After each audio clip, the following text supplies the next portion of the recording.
Everyone, कैसे हैं आप सब। आज के इस वीडियो में हम डिस्कस करने वाले हैं एक फ्रेंच टर्म। हाँ, सही सुना आपने, फ्रेंच मैक्सिम, जिसका नाम है ऑल्ट्रीफॉई कन्विक्ट एंड ऑल्ट्रीफॉई एक्विट, जिसका मीनिंग होता है previously convicted and previously acquitted. Now इस वीडियो में मैं आपके साथ इस मैक्सिम से रिलेटेड क्या क्या चीजें शेयर करने वाली हूँ, क्या क्या आपको बताने वाली हूँ, वो है आर्टिकल नंबर 20 का clause 2 of constitution of India read with section 300 CRPC and section 26 of General Clauses Act. Now, first thing first, ये वीडियो किसके लिए सबसे इंपॉर्टेंट है? तो ये वीडियो उन सारे लोगों के लिए इंपॉर्टेंट है जो इनमें से किसी भी एग्जाम की तैयारी कर रहे हैं।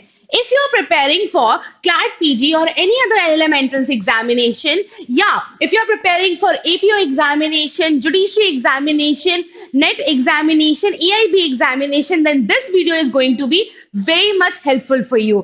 Watch this video till the end and you will get to know a lot about Ultrifoi Acquit and Ultrifoi Convict. So let's start and discuss what Article 20 Clause 2 says. It deals with doctrine of double jeopardy, right? It is a plea of whom? It is a plea of convict and it is a fundamental right provided to convict under Constitution of India, right? Why it is a fundamental right? Because it falls under Part 3 of Constitution of India and Part 3 deals with fundamental right. Now, it deals only with Ultrifoi Convict. It doesn't deal with Ultrifoi Acquit. इसको समझने के लिए एक example को देखिए। Suppose एक accused है, उसकी ट्रायल होती है पर्टिकुलर किसी ऑफेंस के लिए, फॉलोड बाय या तो वो अक्विट होगा या तो वो कन्विक्ट होगा, राइट? अगर उसका कन्विक्शन होता है, राइट, अगर उसका कन्विक्शन होता है तो उस केस में वो ये प्ली ले सकता है डबल जेपार्डी की। दैट मीन्स कि वो ये प्ली ले सकता है कि इन पर्टिकुलर चार्जेस के लिए मेरा पहले प्रोसिक्यूशन एंड पनिशमेंट हो चुकी है, तो अब दोबारा से सेम ऑफेंस के लिए उसे पनिश ना किया जाए, बिकॉज वो उस ऑफेंस के लिए ऑलरेडी कन्विक्ट हो चुका है। आपको यहाँ पे एक चीज बहुत अच्छे से याद रखनी है कि article 20 clause 2 only deals with Ultrifoi Convict. It doesn't deal with Ultrifoi Acquit. That means that अगर ट्रायल के बाद अक्विटल होता है अक्यूज्ड का, तो उस केस में वो डबल जेपार्डी की प्ली नहीं ले सकता। ओके, अब यहाँ पे लैंग्वेज जो लिखी है उसे मैं पढ़ती हूँ। A person who has been convicted of any offense once shall not be punished for the same offense again. ये मैंने आपको बताया, ये मीनिंग होता है डबल जेपार्डी का, या जो प्रोवाइडेड है आर्टिकल 20 क्लॉज 2 में। Now let's see few more important things related to double jeopardy, जिनमें से क्वेश्चन सब्सिक्वेंट आने वाले एग्जाम्स में प्रीलिम्स या मेंस सब्जेक्टिव पोर्शन या ऑब्जेक्टिव पोर्शन में पूछे जा सकते हैं। तो यहाँ पे एक मैक्सिम है, नेमो डेबिट विस पुनरी प्रो उनो डिलेक्टो, जिसका मीनिंग होता है no man ought to be punished twice for the same offence, and यही प्रोवाइडेड था आपका आर्टिकल 20 क्लॉज 2 में। Now as I have told you that in this particular video we are going to discuss about 3 particular articles and sections: article 20 clause 2, article section 300 of CRPC and section 26 of General Clauses Act. Now section 26 of General Clauses Act also deals with the doctrine of double jeopardy. अब ये जो act है ये 1897 का act है। इसका क्या मतलब है कि कॉन्स्टिट्यूशन के एग्जिस्टेंस में आने से पहले, मतलब 1950 के पहले भी डबल जेपार्डी जो था वो हमारे किसी ना किसी स्टैट्यूट में कवर्ड होता था, और वो स्टैट्यूट था ब्रिटिशर्स का बनाया हुआ general clauses act. Now try to understand कि अगर जो कोर्ट है वो अक्यूज को जो उस पे चार्जेस लगे हुए हैं उनसे डिस्चार्ज कर देती है, तो उस केस में क्या जो अक्यूज है वो प्ली ऑफ डबल जेपार्डी ले सकता है? तो यहाँ पे आंसर है नो। यहाँ पे क्या लिखा हुआ है कि if the bar of double jeopardy does not arise if an accused was discharged of criminal offense before the commencement of trial. इसको आप एक एग्जाम्पल से भी समझिए। हमारे पास जो अक्यूज था वो था ए, राइट? मैंने आपको बताया कि ट्रायल के बाद या तो इसका कन्विक्शन होगा या तो इसका अक्विटल होगा। अब यहां से ट्रायल स्टार्ट हुई थी। अगर ट्रायल के पहले ही कोर्ट को because of insufficiency of evidence लगता है कि उसको उसकी जो जो उस पे चार्जेस लगे हैं उनसे डिस्चार्ज कर देना चाहिए, तो उस केस में वो सब्सिक्वेंटली प्ली ऑफ डबल जेपार्डी नहीं ले सकता, ये कहते हुए कि पर्टिकुलर चार्जेस के लिए उसे डिस्चार्ज कर दिया गया था। नेक्स्ट जो इंपॉर्टेंट कॉन्सेप्ट है रिलेटेड टू डबल जियोपार्डी वो ये है कि क्या डबल जियोपार्डी तब भी एप्लीकेबल होगा जब जो डिसीजन है वो या तो एडमिनिस्ट्रेटिव या डिपार्टमेंटल प्रोसीडिंग का हो, राइट। इसको जानने के लिए केस लॉ को जाने। केस का नाम है Maqbool Hussain versus state of Bombay. It is a very important landmark judgement. काफी बार इस पर्टिकुलर जजमेंट से भी एमसीक्यू फॉर्म में डिफरेंट एग्जामिनेशन में क्वेश्चन पूछा जा चुका है। इसके फैक्ट्स काफी इंटरेस्टिंग है, तो फैक्ट्स को सुनिए। होता यह है कि ये जो मकबूल भाई साहब है, ये फॉरेन से गोल्ड सोना लेके आते हैं, उतना सोना जो कि प्रिस्क्राइब जो लिमिट है इंडिया में, जो अलाउड लिमिट है उससे काफी ज्यादा होता है। इनके अगेंस्ट डिपार्टमेंटल प्रोसीडिंग्स चलाई जाती है और इनका वो गोल्ड जो है उसे सीज कर लिया जाता है।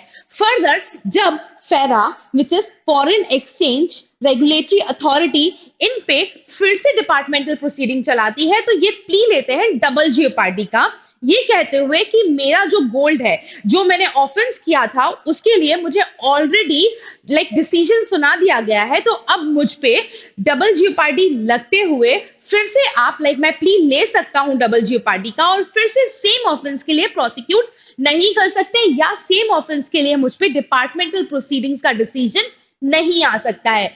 इस पे जब ये कोर्ट सुप्रीम कोर्ट पहुंचा तो सुप्रीम कोर्ट ने कहा कि देखो जो डॉक्ट्रिन है डबल जियोपार्डी का वो सिर्फ तब एप्लीकेबल होगा जबकि डिसीजन जो है वो किसी लॉ कोर्ट का हो या किसी जुडिशियल ट्राइब्यूनल का हो। लेकिन अगर जो डिसीजन है वो डिपार्टमेंटल या एडमिनिस्ट्रेटिव अथॉरिटी का है, तो उस केस में जो अक्यूज्ड है वो प्ली ऑफ डबल जियोपार्डी नहीं ले सकता। चलिए अब बात करते हैं सेक्शन नंबर 300 सीआरपीसी की। अब सेक्शन नंबर 300 सीआरपीसी में दोनों चीजें इंक्लूडेड हैं, autrefois convict and autrefois acquit, right. Example को वापस से दोहराते हुए इसको समझने की कोशिश करते हैं। हमारा अक्यूज है ए, उसका ट्रायल होता है, या तो उसका कन्विक्शन होता है या तो उसका अक्विटल होता है। किसके बाद? ट्रायल के बाद। अब इन दोनों ही केस में वो प्ली ले सकता है सेक्शन नंबर 300 सीआरपीसी के अगेंस्ट कि मुझे इस पर्टिकुलर चार्ज के लिए ट्राई किया जा चुका है, पनिशमेंट दी जा चुकी है, या इसके लिए मुझे अक्विट किया जा चुका है, तो सेम ऑफेंस के लिए सेम चार्जेस के बेसिस पे मुझे फिर से ट्राई ना किया जाए। सिंपल शब्दों में यही है सिर्फ इसका मीनिंग। नाउ इसको बाकी देखते हैं। यहाँ पे क्या लिखा हुआ है? Person once convicted or acquitted not to be tried for the same offense in the case person has been discharged in a summon case. After trial, the accused cannot be prosecuted for the same offense. अब हमें ये तो समझ आ गया, यहां तक आपको ये कहानी समझ आई है कि आर्टिकल 20 क्लॉज 2 में सिर्फ ऑल्ट्रीफॉई कन्विक्ट है। However, when it comes to section number 300 of CRPC, यहाँ पे दोनों चीजें इंक्लूडेड हैं, ऑल्ट्रीफॉई कन्विक्ट एंड ऑल्ट्रीफॉई एक्विट। मतलब चाहे कन्विक्शन हो चाहे अक्विटल हो, अगर ट्रायल हो चुकी है, कॉम्पिटेंट कोर्ट ने किया है ट्रायल, डिसीजन सुना चुका है, तो प्ली ऑफ 300 सीआरपीसी अक्यूज ले सकता है और कह सकता है कि मुझे फिर से सेम चार्जेस के लिए ट्रायल ना किया जाए।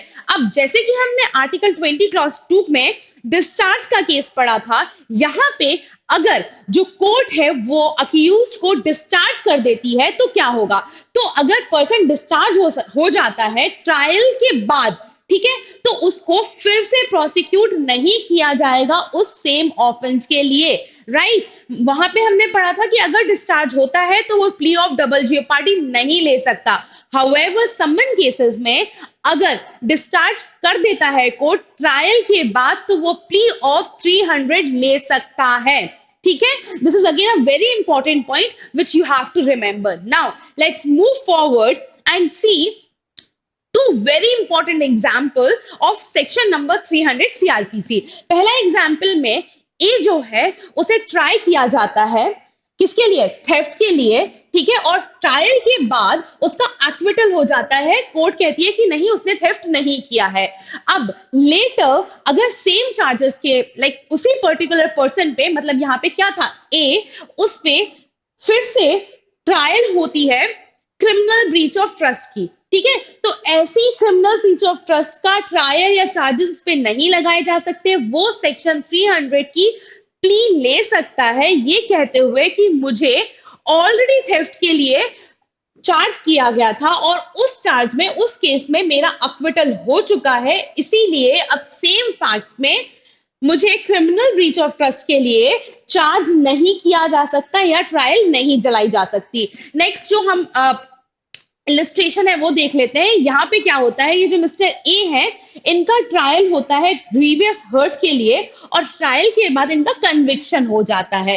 अब होता यह है कि जिस पर्सन के लिए, जिस पर्सन जो विक्टिम है उसकी डेथ हो जाती है लेटर ऑन, तो क्या ऐसे केसेस में उसे now post death of the victim culpable homicide के लिए चार्ज किया जा सकता है या ट्रायल की जा सकती है? यहाँ पे आंसर है यस। व्हाई? बिकॉज यहाँ पे ऑफेंस डिफरेंट है। फर्स्ट वाले में ऑफेंस सिमिलर था, आइडेंटिकल था, हाउएवर सेकंड में अब जो ऑफेंस है, जो चार्जेस है वो ऑल टुगेदर डिफरेंट है, इसीलिए यहाँ पे जो प्ली है सेक्शन 300 की वो अक्यूज नहीं ले सकता। अब लास्ट में टैबुलर फॉर्म में जो भी चीजें आर्टिकल 20 क्लॉज 2 डबल जेओपार्डी या सेक्शन 300 से रिलेटेड रह गई हैं, जो आपके आने वाले एग्जाम्स के लिए बहुत इंपॉर्टेंट है, उन्हें देख लेते हैं। First of all article 20 clause 2 की अगर हम बात करें तो ये बात करता है डबल जेओपार्डी से, जो हमने देखा। यहाँ पे एक और मैक्सिम इंपॉर्टेंट है, वो है नेमो डेविड विक्सवेजारी, जिसका मतलब होता है no person should be punished twice for the same offence. यहाँ पे केस लॉ भी बहुत इंपॉर्टेंट है, केस लॉ का नाम है Thomas Das versus state of Punjab. इस पर्टिकुलर केस में एलिमेंट्स बताए थे डबल जेओपार्डी के, तो डबल जेओपार्डी के लिए जो एलिमेंट्स हैं, पहले तो अक्यूज होना चाहिए, सेकंड अक्यूज का प्रोसिक्यूशन होना चाहिए और प्रोसिक्यूशन के बाद उसकी पनिशमेंट होना चाहिए। अगर उसका अक्विटल हो जाता है तो उस केस में जो अक्यूज है वो प्ली ऑफ डबल जेओपार्डी नहीं ले सकता। Now when it comes to section number 300 of CrPC, यहाँ पे क्या हमने पढ़ा था कि पर्सन वंस कन्विक्टेड और acquitted do not try for the same offence again by the same court. इसके एलिमेंट्स की बात करें तो यहाँ पे एलिमेंट्स में इंक्लूडेड है, फर्स्ट या तो अक्विटल होगा अक्यूज का पोस्ट ट्रायल या कन्विक्शन होगा। अब जो अक्विटल या कन्विक्शन होगा वो कॉम्पिटेंट ज्यूरिसडिक्शन की कोर्ट करेगी। उसके साथ एक और एलिमेंट है कि two offence should be similar और आइडेंटिकल। जैसा कि हमने इलस्ट्रेशन पढ़ते वक्त देखा कि थेफ्ट के लिए अगर पर्सन चार्ज हो चुका है तो वो again criminal breach of trust के लिए उसको उस पर ट्रायल नहीं चलाई जाएगी। हाउएवर अगर पहले ग्रीवियस हर्ट था और सब्सिक्वेंटली अगर विक्टिम की डेथ हो जाती है तो उसे कल्पेबल होमिसाइड के लिए चार्ज किया जा सकता है। मतलब यहाँ पे क्या कि जो अगर ऑफेंसेस हैं वो सिमिलर है या आइडेंटिकल है तो उस केस में अक्यूज सेक्शन 300 की प्ली ले सकता है। सेकंड कि bar against trial for the other offences arising of the same set of facts. अब बार किस बात की है? सेक्शन 300 में जो बार है वो ये है कि आपका ट्रायल ही नहीं हो सकता। इसको अच्छे से समझो। ए जो था हमारा, पहले हमने एग्जाम्पल में लिया था ए, इसकी ट्रायल के बाद या तो इसका अक्विटल हो रहा था या कन्विक्शन हो रहा था। अब सब्सिक्वेंटली अगर सेम आइडेंटिकल चार्जेस हैं तो उस केस में इसकी ट्रायल ही नहीं होगी। ठीक है, अगर ट्रायल नहीं होगी तो अक्विटल और कन्विक्शन का तो सवाल ही नहीं उठता। मतलब यहाँ पे सेक्शन 300 में जो बार है वो ट्रायल पे बार है। Now that's it for this video. लेकिन एक बहुत इंपॉर्टेंट चीज जो रह गई वो ये है कि ऐसे इंपॉर्टेंट वीडियोस के लिए आपको क्या करना है, आपको सब्सक्राइब करना है हमारा चैनल जो कि है लीगल एज आफ्टर कॉलेज। वहां पे आपको ऐसी ही LLM entrance examination, AIB examination, judiciary examination और for that matter any law entrance examination से रिलेटेड सारी इंफॉर्मेशन मिलेगी। Thank you so much. Go and subscribe now.